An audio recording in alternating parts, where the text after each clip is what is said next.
Dear students, last में हम लोगों ने जो है सेकेंडरी स्ट्रक्चर प्रेडिक्शन के बारे में बात की थी।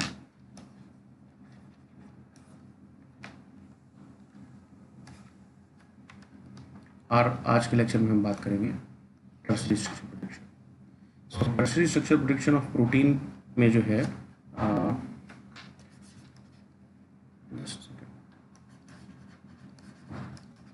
Protein tertiary structure prediction. Tertiary structure prediction के लिए तीन मेथड्स हैं। हम तीनों ही मेथड्स को डिस्कशन में लाएंगे। The first one is homology modelling.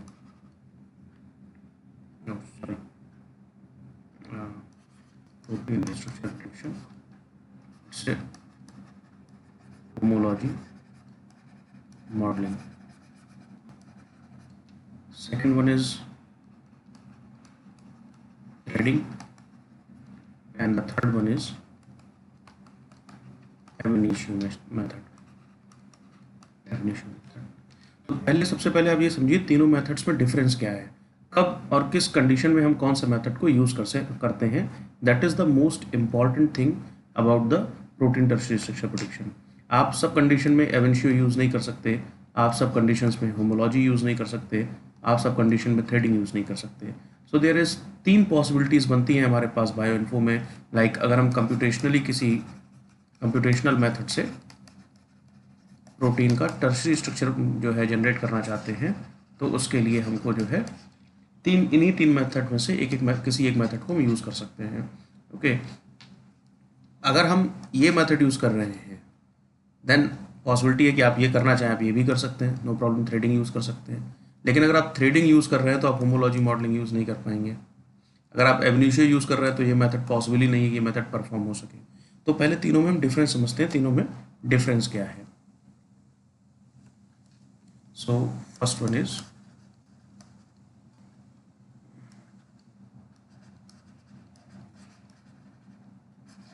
Homology modelling. देखिए नाम में ही लिखा हुआ है होमोलॉजी। होमो मीन्स होता है सिमिलर, होमो मीन्स सिमिलर, और लॉजी माने स्टडी। तो हम किसी सिमिलर चीज की स्टडी करने जा रहे हैं। So it means it says that we are going to study the similar things. और मॉडलिंग माने मीन्स हम किसी चीज का मॉडल बनाने जा रहे हैं। तो model means tertiary structure of protein हम बना रहे हैं। ठीक है, तो देखिए बेसिक समझिए डिफरेंस तीनों में। पहले तीनों का डिफरेंस समझ लीजिए, फिर हम एक एक करके इस पे आगे आएंगे कब किस कंडीशन में कौन से मेथड को यूज़ कर सकते हैं। तो जैसे अभी हमने होमोलॉजी में आपको बताया कि होमोलॉजी में हमारे पास सिमिलर थिंग्स की हम स्टडी करते हैं। तो जब हम प्रोटीन का स्ट्रक्चर बना रहे हैं तो हम सिमिलर स्ट्रक्चर्स की बात करेंगे। तो suppose this is primary sequence means primary structure of A protein, और इसका हमको टर्शरी स्ट्रक्चर बनाना है। लाइक टर्शरी स्ट्रक्चर जो है हमको बनाना है। तो उस केस में क्या होगा कि हम this sequence is known as a like target sequence. We say that sequence is target, means इस टारगेट का हमको स्ट्रक्चर बनाना है। तो हम इस सीक्वेंस को क्या करेंगे, हम इस सीक्वेंस को ब्लास्ट कराएंगे। ब्लास्ट, अभी हम इस पर डिटेल में आएंगे, तब सारी चीज़ें डिस्कशन करेंगे। ब्लास्ट कराएंगे with reference to the PDB database. So आप लोगों को पता होगा, अगर नहीं पता है तो हम थोड़ा सा हिंट दे रहे हैं। PDB is like protein data bank. Okay, इसके अंदर प्रोटीन के टर्शरी स्ट्रक्चर्स स्टोर होते हैं। जैसे एनसीबीआई में हम सीक्वेंस को स्टोर करते हैं, उसी तरीके से प्रोटीन डेटा बैंक में हम टर्शरी स्ट्रक्चर को सेव करते हैं। इसी तरीके से पीफैम डेटाबेस है, इसमें प्रोटीन फैमिलीज की बात है। ठीक है, so there is a different database for different purposes. So PDB is for tertiary structure prediction. Okay, now तो हम इस रॉ सीक्वेंस को, प्राइमरी सीक्वेंस को मीन्स टारगेट सीक्वेंस को हम ब्लास्ट करेंगे पीडीबी डेटाबेस के लिए, चेक करने के लिए क्या इस सीक्वेंस के सिमिलर स्ट्रक्चर अवेलेबल है या नहीं है। मीन्स सिमिलर स्ट्रक्चर, इसका स्ट्रक्चर नहीं, इससे सिमिलर स्ट्रक्चर। मीन्स होमोलॉजी, कि मीन्स सेम ओरिजिन के या सेम फंक्शन के प्रोटीन्स के स्ट्रक्चर अवेलेबल हैं पीडीबी डेटाबेस में या नहीं है। अगर अवेलेबल हैं, नाउ ध्यान से समझिएगा, अगर अवेलेबल है then we will go for homology modelling. उसी कंडीशन में हम सिर्फ होमोलॉजी मॉडलिंग परफॉर्म कर सकते हैं अगर यहाँ पे सिमिलर स्ट्रक्चर अवेलेबल हैं। यस, ओके, तो यहाँ पे हम नोट कर लेते हैं, जब आप तीनों को बता देंगे तो homology modelling, PDB, similar structure present, yes, okay. दूसरा मेथड बताया हमने threading, this is threading, this is ab initio, okay, threading. यही प्राइमरी सीक्वेंस है, हमने इसको ब्लास्ट के अगेंस्ट में पीडीबी डेटा ब्लास्ट रन करा इसका अगेंस्ट पीडीबी डेटाबेस, और हमने पाया कि वहाँ पे टर्शरी स्ट्रक्चर अवेलेबल नहीं है, इसके सिमिलर टर्शरी स्ट्रक्चर अवेलेबल नहीं है। जब टर्शरी स्ट्रक्चर अवेलेबल नहीं है तो हम होमोलॉजी मॉडलिंग को यूज़ नहीं कर पाएंगे, ओके, हम होमोलॉजी मॉडलिंग को यूज़ नहीं कर पाएंगे, और होमोलॉजी मॉडलिंग यूज़ नहीं कर पाएंगे तो हम क्या यूज़ करेंगे, थ्रेडिंग यूज़ करेंगे। लेकिन इसमें एक कंडीशन और है, there is a one condition. तो पहली कंडीशन क्या हुई कि हम होमोलॉजी मॉडलिंग कब नहीं कर सकते, जब स्ट्रक्चर अवेलेबल नहीं है। थ्रेडिंग कब यूज़ कर सकते हैं, जब स्ट्रक्चर अवेलेबल ना हो, स्ट्रक्चर ना हो, लेकिन इस प्रोटीन के सीक्वेंस के, दिस रॉ सीक्वेंस के लूप के स्ट्रक्चर अवेलेबल हो, मींस लूप के टर्शरी स्ट्रक्चर यहाँ पे अवेलेबल हो, like that, this structure available हो, then we can go for threading. यहाँ पे समझ लें हम थ्रेडिंग, पीडीबी, सिमिलर स्ट्रक्चर नहीं अवेलेबल है, नो, लेकिन पीडीबी से ही सिमिलर लूप स्ट्रक्चर जो है अवेलेबल हो, yes, then we go for this second method. Now third method हम फिर आएंगे वापस यहाँ पे। अब क्या कंडीशन बन रही है कि हमारे पास सिमिलर स्ट्रक्चर तो है ही नहीं, लूप के स्ट्रक्चर भी अवेलेबल हमारे पास नहीं है, we don't have loop structure, we don't have similar structure. Then उस कंडीशन में हम जाते हैं ab initio मेथड का। ab initio माने होता है start from scratch, means beginning, start from beginning, okay, so ab initio pdb similar structure, no, similar loop structure, no, जब इन दोनों में से कुछ भी नहीं है then we have to go for this method. हम ये मेथड परफॉर्म कैसे करेंगे, हम इस मेथड को आपसे के साथ बिल्कुल डिटेल में डिस्कस करेंगे। अभी थोड़ा सा हिंट दे देते हैं। ab initio means start from beginning, so हम यहाँ पे सिंगल अमीनो एसिड के स्ट्रक्चर को बनाने की कोशिश करते हैं, and this is a energy minimization based method, energy minimization, okay. और इसके बहुत सारे ड्रॉबैक्स हैं, तो जब हम यहाँ पे आएंगे तो हम इसके बारे में डिस्कशन करेंगे, ओके। सो आज हम बात करेंगे सबसे पहले मेथड के बारे में, that is homology modelling, most commonly use method, most reliable method और मोस्ट एक्यूरेट मेथड, ओके। सो हम बात करेंगे आज होमोलॉजी मॉडलिंग की। देखिए क्या होता है होमोलॉजी मॉडलिंग, समझने की कोशिश करेंगे हम लोग आज। होमोलॉजी मॉडलिंग, हमने जैसे आपको बताया कि हमारे पास इसमें सबसे पहला स्टेप क्या है, हम स्टेप्स लिख रहे हैं, फिर एक एक स्टेप को डिस्कस कर लेंगे। So first step is identification of target sequence, second method is identification of template structure और template, number third alignment,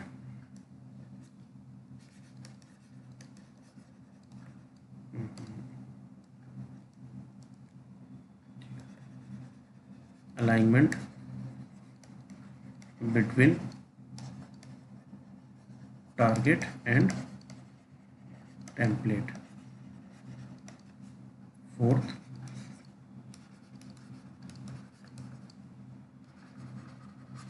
alignment correction. Fifth, model generation. And sixth, model validation, कि हमारा मॉडल सही बना है या नहीं बना है. तो this is known as, these are the 6 step for homology modelling. तो हम सबसे पहले बात करेंगे आइडेंटिफिकेशन ऑफ टारगेट सीक्वेंस के बारे में. ओके, तो first step is identification of target sequence. Target sequence, तो अभी हमने आपको बताया टारगेट सीक्वेंस क्या है. Target sequence, sorry, like target sequence जो है हमारा, ये sequence it's a raw sequence. Raw sequence means it is just a chain of amino acid like this. It is a chain of amino acid. हमें इसका structure बनाना है, इसलिए हमने इसको नाम दिया है टारगेट. हमारा टारगेट है इस स्ट्रक्चर को कि मॉडल बिल्डिंग करना. Okay, like this is a sequence and we have to give a shape, whatever possible shape it will take, so we have to give the shape. So this is target sequence. Next, second one is template.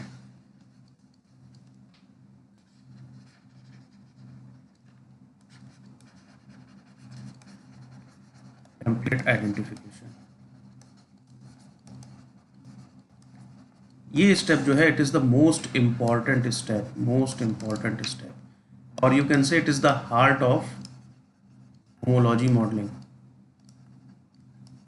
Homology modeling, it is the heart of homology modeling. Okay, क्यों ये important है सबसे ज़्यादा? Suppose करिए ये आपका raw sequence था, this is raw sequence, और हमने इसकी गलत टेम्पलेट चूज कर ली.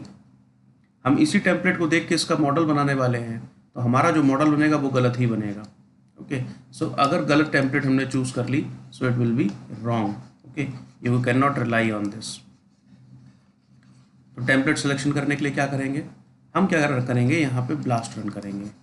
ब्लास्ट क्या है? Basic local alignment search tool. Basic local alignment search tool. Okay, so this is a heuristic method. It is a heuristic method for multiple sequence alignment, or it is a database. Basically it is a part of database similarity search tool. तो हम एक sequence को, जो हमारा target sequence है, इसको check करेंगे पूरे एक डेटाबेस के अगेंस्ट में. जैसे कि हम पेयर बाय सीक्वेंस अलाइनमेंट करते हैं, पेयर बाय सीक्वेंस अलाइनमेंट, तो यहाँ पे 2 सीक्वेंस लेते हैं. मल्टीपल सीक्वेंस अलाइनमेंट, यहाँ पे हम 3, 4, 5, 7 सीक्वेंस ले लेते हैं. अगर हमें पूरा डेटाबेस चेक करना है, उस केस में we will go for this heuristic approach like FASTA और ब्लास्ट. तो BLAST is the most reliable और मोस्ट एक्यूरेट और updated tool, so we will go for BLAST. तो डेटाबेस सिमिलरिटी सर्च टूल, मतलब हम किसी सीक्वेंस को पूरे डेटाबेस के अगेंस्ट में चेक कर सकते हैं. तो कैसे चेक कर सकते हैं? तो यहाँ पे हमें कोई डेटाबेस चाहिए होगा, तो हमें क्या करना है? हमें टेम्पलेट चाहिए. टेम्पलेट का क्या चाहिए? स्ट्रक्चर चाहिए है. टेम्पलेट का स्ट्रक्चर चाहिए है, और स्ट्रक्चर कहाँ अवेलेबल है? पीडीबी डेटाबेस में. तो हम इस टूल को पीडीबी डेटाबेस के अगेंस्ट में सर्च करेंगे. ओके, तो जब आप पीडीबी डेटाबेस के सर्च, अगर आप चाहेंगे तो हम इस वीडियो के साथ में ही हम एक कैसे ब्लास्ट को रन करते हैं, हम उसका लिंक भी आपको इस वीडियो में दे देंगे. You can watch that video also कि how to perform the blast. Otherwise आप ऑनलाइन जाके उसको भी चेक कर सकते हैं, लेकिन आपकी सहूलियत के लिए हम इसमें ऐड कर देंगे एक लिंक को. खैर, तो हम इस सीक्वेंस को पीडीबी के डेटाबेस के अगेंस्ट सर्च करेंगे ब्लास्ट टूल के अंदर. ओके, तो जब हम यहाँ पर रन करेंगे तो क्या होगा? जब इसका रिजल्ट पेज आएगा, सो रिजल्ट पेज में इस तरीके से, जस्ट सेकेंड, कलर चेंज कर लें.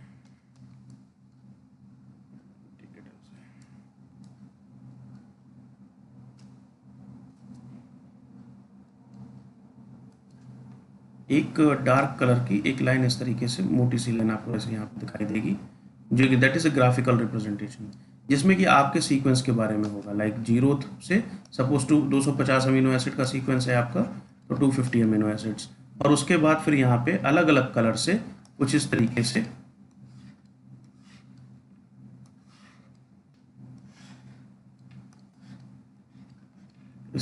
टेम्पलेट्स आएंगी। So these are the templates, these are the templates,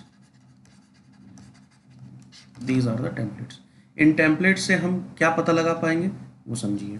उसके बाद यहाँ पे एक टेबल बनी हुई आएगी, okay, you will get a table. The table first contain serial number, description, and then alignment, highest score, alignment score, and query coverage, query coverage, query coverage, query coverage, and then position, okay, like start and end position. Then it will be, there will be percentage similarity, then e score, accession number, etc. these things will be there। तो इन scores के base पे हम choose करेंगे हम यहाँ पे कोई कौन सी टेम्पलेट को यूज करने जा रहे हैं। तो जैसा कि हमने आपको बताया कि टेम्पलेट सिलेक्शन बहुत इंपॉर्टेंट पॉइंट है, बहुत इंपॉर्टेंट पॉइंट है इस होमोलॉजी मॉडलिंग के लिए, तो हम उसमें कुछ भी मिस्टेक नहीं कर सकते। तो इसमें जो सबसे ज़्यादा आपको समझने की चीज़ें हैं, that is first thing is a query coverage. Query coverage, query coverage ये बताता है कि हमारा जो सीक्वेंस है, मींस हमारा जो रॉ सीक्वेंस है, और हमने जो ये टेम्पलेट्स रन करी हैं, दीज टेम्पलेट्स लाइक दिस, वो जो टेम्पलेट है वो हमारे सीक्वेंस को कितना कवर कर रही है। क्वेरी क्या थी, हमारा टारगेट। क्वेरी कवरेज, हमारी जो टेम्पलेट्स है वो इस क्वेरी को, क्वेरी क्या है, टारगेट है, query is just equals to target. तो हमारा जो टेम्पलेट्स है जो क्वेरी को कितना कवर कर रही है, that defines the query coverage, कि ये क्वेरी को कितना कवर कर रही है, how much query is getting covered, okay. और ये सबसे ज़्यादा इंपॉर्टेंट है कि सपोज करिए आपने कोई टेम्पलेट चूज कर ली जो सिर्फ इतना एरिया कवर कर रही है, तो आप कैसे पूरा स्ट्रक्चर बना पाएंगे, इट इज़ इम्पॉसिबल, ओके। तो हम ऐसी गलती नहीं कर सकते। तो हमको ये देखना होगा कि हम जो टेम्पलेट चूज करें वो मैक्सिमम एरिया कवर कर रही हो। फुल एरिया कवर करे ये मैंडेटरी नहीं है, करे तो बहुत अच्छी बात है, लेकिन अगर पूरा नहीं भी कर रही है तो मैक्सिमम करना चाहिए, जितना ज़्यादा से ज़्यादा कर सके। सो this is first thing. Second thing is percentage similarity. Homology है तो सिमिलैरिटी तो होगी, तो मैक्सिमम सिमिलैरिटी होनी चाहिए। अब सपोज करिए आपने एक टेम्पलेट चूज करी जिसका क्वेरी कवरेज 98% है, बट उसकी जो सिमिलैरिटी है वो 60% है, या लेस देन 60% है, लेस देन 60% है। तो उस केस में आप क्या करेंगे, हम इस टेम्पलेट को रिजेक्ट कर देंगे, हम दूसरी टेम्पलेट पे जाएंगे। सो हमारी जो सिमिलरिटी हो वो कितनी हो, वो मैक्सिमम हो। उसके साथ साथ तीसरी जो इंपॉर्टेंट चीज है वो है ई वैल्यू। इसको पहले एक्सपेक्टेड वैल्यू कहा जाता था, एक्सपेक्टेड वैल्यू, लेकिन अगर आप रिसेंट में कोई रिसर्च पेपर देखेंगे, then now this E value is known as error value, क्योंकि ये कहा जाता है कि जितनी ये वैल्यू कम होगी उतना ही हमारा अलाइनमेंट स्कोर बेहतर होगा, तो उस हिसाब से ये एरर वैल्यू ही सही है। तो ये तीन चीजें हुई, कौन कौन सी तीन चीजें हुई, first one is query coverage, second one is percentage similarity,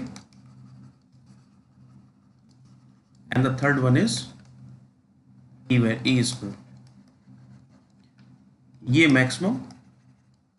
maximum और दिस वन इज मिनिमम।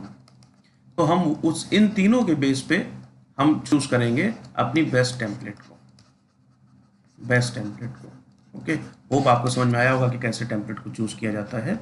अगर सपोज करिए कि हमारी क्वेरी ये है और हमें दो टेम्पलेट मिल रही हैं जो इस तरीके से सीक्वेंस को कवर कर रही हैं, और उनकी सिमिलरिटी स्कोर भी अच्छा है, ई वैल्यू भी सही है, हर चीज़ अच्छी है, उस केस में हम दोनों ही टेम्पलेट यूज कर सकते हैं। We can build the model using multiple templates, okay. So this is the second step for the homology, second step for homology modelling. सो हमने यहाँ पे स्टेप लिखे थे, यस। सो हमने आपको आइडेंटिफिकेशन ऑफ टारगेट सीक्वेंस बताया, आइडेंटिफिकेशन ऑफ टेम्पलेट बता दिया, ओके। और टेम्पलेट जब हम सेलेक्ट कर लेते हैं, हमें पता लग जाता है, तो हम इस टेम्पलेट का सीक्वेंस भी लेते हैं और इस टेम्पलेट का स्ट्रक्चर भी, दोनों चीज़ों को हम डाउनलोड कर लेते हैं। Now third step is alignment between target and template.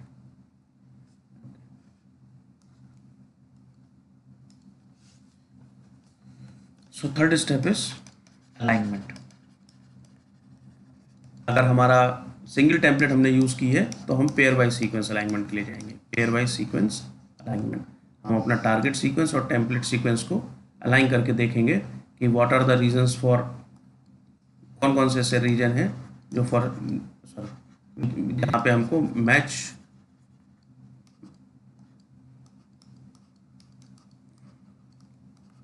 Mismatch और गैप, ये चीज़ें हमको मिल रही हैं, okay.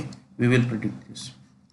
So this is alignment. आप कोई भी टूल यूज़ कर सकते हैं। अगर आप अभी हम आखिरी में बताएंगे आप कैसे कौन कौन सी चीज़ से परफॉर्म कर सकते हैं। जनरली अगर हम क्या करते हैं, क्लस्टल ओमेगा आप यूज़ कर सकते हैं, Clustal omega. Clustal W previous version था, दैट इज ओमेगा, ओके। आप ओमेगा यूज़ कर सकते हैं। अगर आप कोई सॉफ्टवेयर यूज़ करना है, these are servers, online tools, तो आप क्या कहना चाहिए, मेगा यूज़ कर सकते हैं, आप फाइलिप यूज़ कर सकते हैं, okay. So there is so many tools are available for for alignment purpose, okay. These are यहाँ से भी आपको मेगा से भी मिल जाएगा, और आप चाहें तो फिर इसको प्रोग्रेसिव ग्लोबल अलाइनमेंट मेथड्स हैं, ठीक है। आप वहाँ पे हैमर है, कई सारे टूल हैं जिसको आप यूज़ करके अलाइनमेंट परफॉर्म कर सकते हैं, मल्टीपल सीक्वेंस अलाइनमेंट परफॉर्म कर सकते हैं, ठीक है। खैर, and the fourth one that is also important step, fourth step is alignment correction.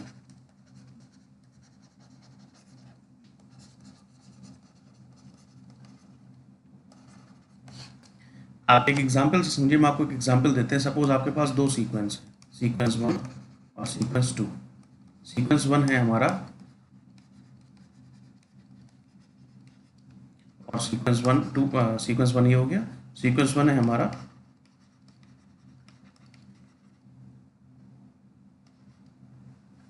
Okay. और मींस सपोज कर लीजिए this one is your template और this one is your target. हमने इनका अलाइनमेंट कराया और अलाइनमेंट कुछ इस तरीके से आया, लिगामेंट और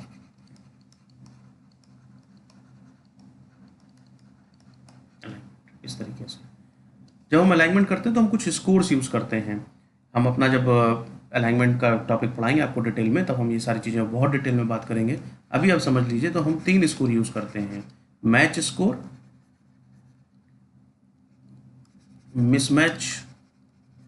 mismatch score and gap penalty. तो मैच स्कोर जो है वो हमेशा पॉजिटिव में होता है, गैप हमेशा निगेटिव में होता है, मिसमैच हमारा जो है निगेटिव पॉजिटिव कुछ भी हो सकता है, हम जो भी रखना चाहें वो रख सकते हैं। फॉर एग्जाम्पल अभी हम यहाँ पे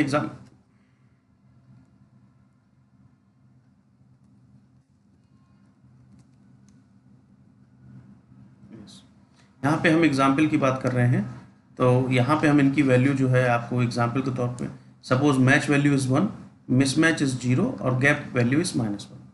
तो यहाँ पे अगर हम चेक करें इस अपना अलाइनमेंट का जो हमारा रिजल्ट आया अलाइनमेंट का इन दो सीक्वेंस का, यहाँ पे it is L and A is mismatch, कहीं मैच नहीं हो रहे, mismatch score is 0। I and L again mismatch, G and I again mismatch, A and G again mismatch, M and N again mismatch, E and M again mismatch, N E again mismatch, T और N again mismatch, and यहाँ पे हमको एक gap मिला और gap score कितना है, -1। तो अलाइनमेंट स्कोर क्या हुआ, -1, ठीक। अलाइनमेंट करेक्शन की हम बात कर रहे हैं कि हम कैसे अलाइनमेंट को बेहतर कर सकते हैं। तो आप समझिए यहाँ पे दिस इज अगेन हम फिर से लिख रहे हैं लिगामेंट और it is alignment. Gap value कितनी है यहाँ पे, सॉरी यहाँ पे कितने गैप्स हैं, एक। यहाँ पे कितने गैप है, चेंज कर दें, यहाँ पे कितने गैप है, एक, दिस इज वन गैप, वही एक गैप यहाँ पे। गैप की वैल्यू कितनी है, -1। मैच स्कोर कितना है, 1। L and L match, I and I match, G and G match, A N mismatch, M match, E match, N match, T match. So -1 and -1 cut, दोनों cut गए, 1 2 3 4 5 6। Now alignment score is 6।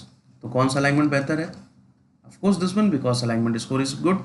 हमारे match की probabilities बढ़ गई, यहाँ पे हमारा एक भी मैच नहीं था, यहाँ का अगर हम लिखें match equals to 0, mismatch equals to 1 2 3 4 5 6 7 8 and gap equals to 1, वही यहाँ पे लिखे।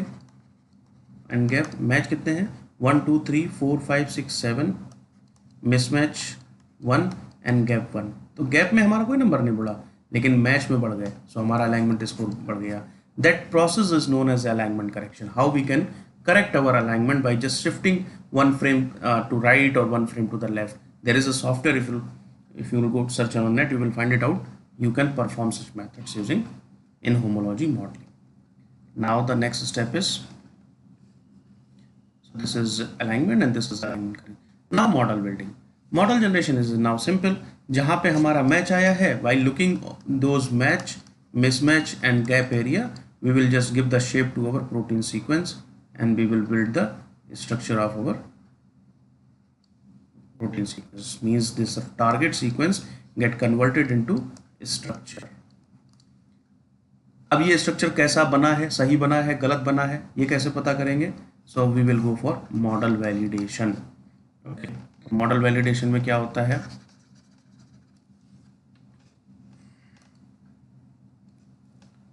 Now 6th step is model validation. So model validation means validate करना कि मॉडल हमारा सही बना है नहीं बना है।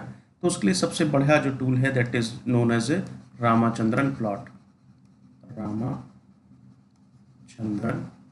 Plot, it is designed by the great scientist named doctor GN Ramachandran. 1963 में इन्होंने इसको सॉल्व कर लिया था, इस प्रोसेस को। Okay, the first paper they have published in 1963।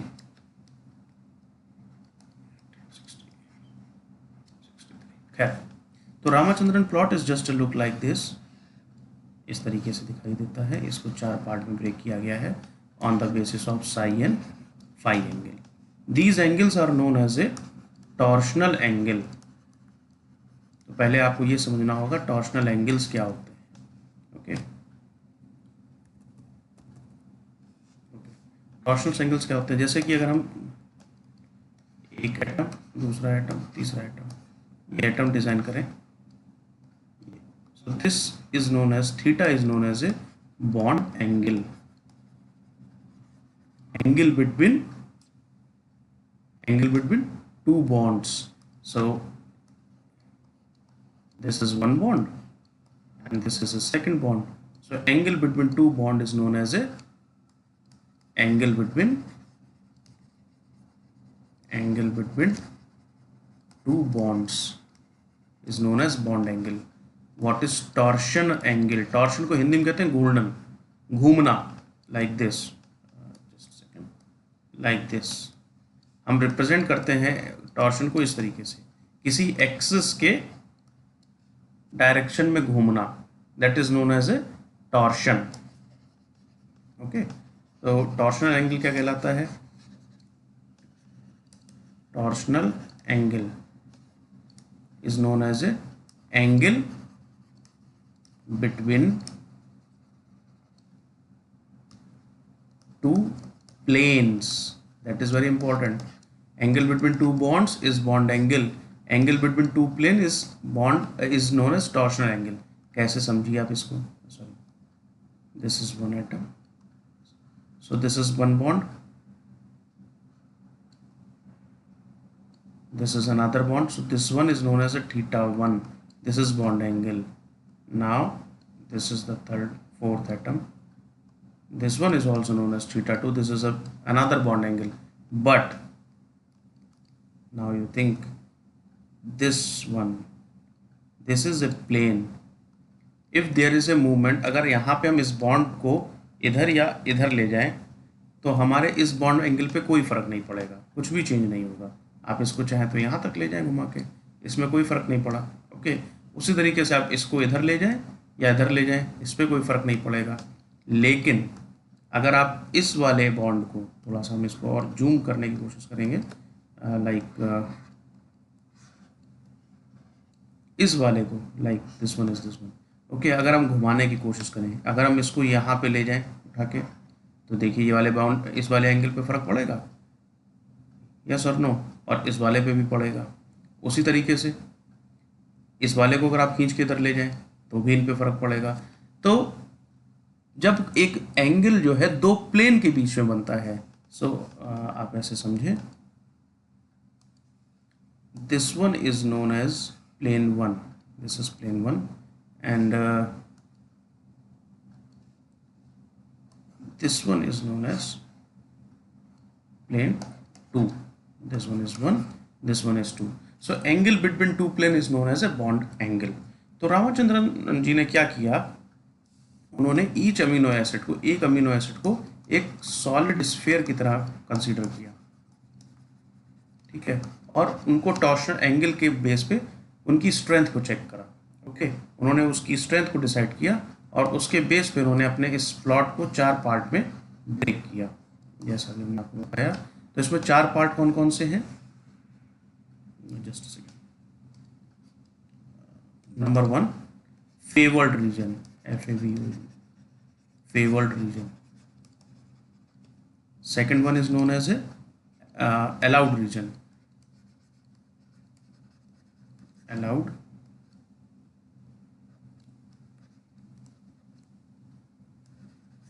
allowed region, and third one is known as a generously allowed region, and the fourth one is known as disallowed region, disallowed region। so favored region जो है वो reason जिसमें सबसे ज़्यादा तो इनकी value भी अगर हम डिसाइड करें, सो this is first, second, third और फोर्थ। फर्स्ट में मैक्सिमम अमीनो एसिड्स होने चाहिए आपका, जैसे हमने 250 मान के चले थे, तो 250 का more than 75 to 80% part lies to the favoured region, rest allowed region. उसके बाद जो है जो बचे वो अलाउड रीजन में आए, एक आध अगर बचते हैं देन जनरसली अलाउड, ये ठीक है, may be consider as acceptable, they go to this part and this is not acceptable. तो mostly glycine and proline they fall into the disallowed region because they are known as a helix breaker. तो 0.2% ना sorry 2% से 2% से कम amino acid हमारे disallowed region में आने चाहिए।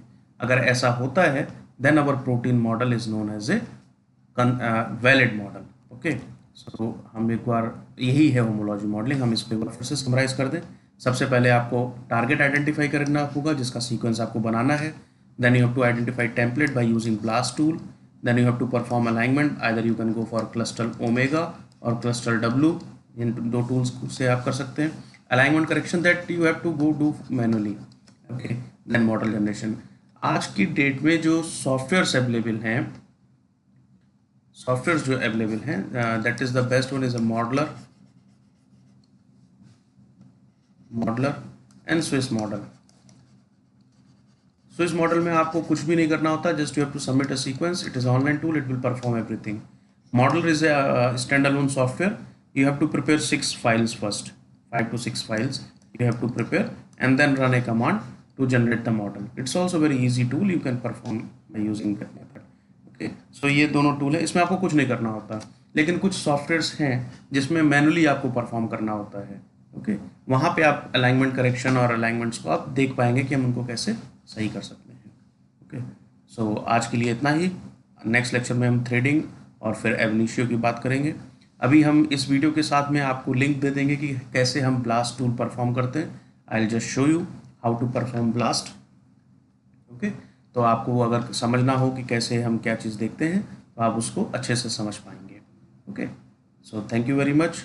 आप वीडियो को जैसे आप लोग रिस्पांस दे रहे हैं उसी तरीके से वीडियोस देखते रहिए, लाइक कीजिए, शेयर कीजिए।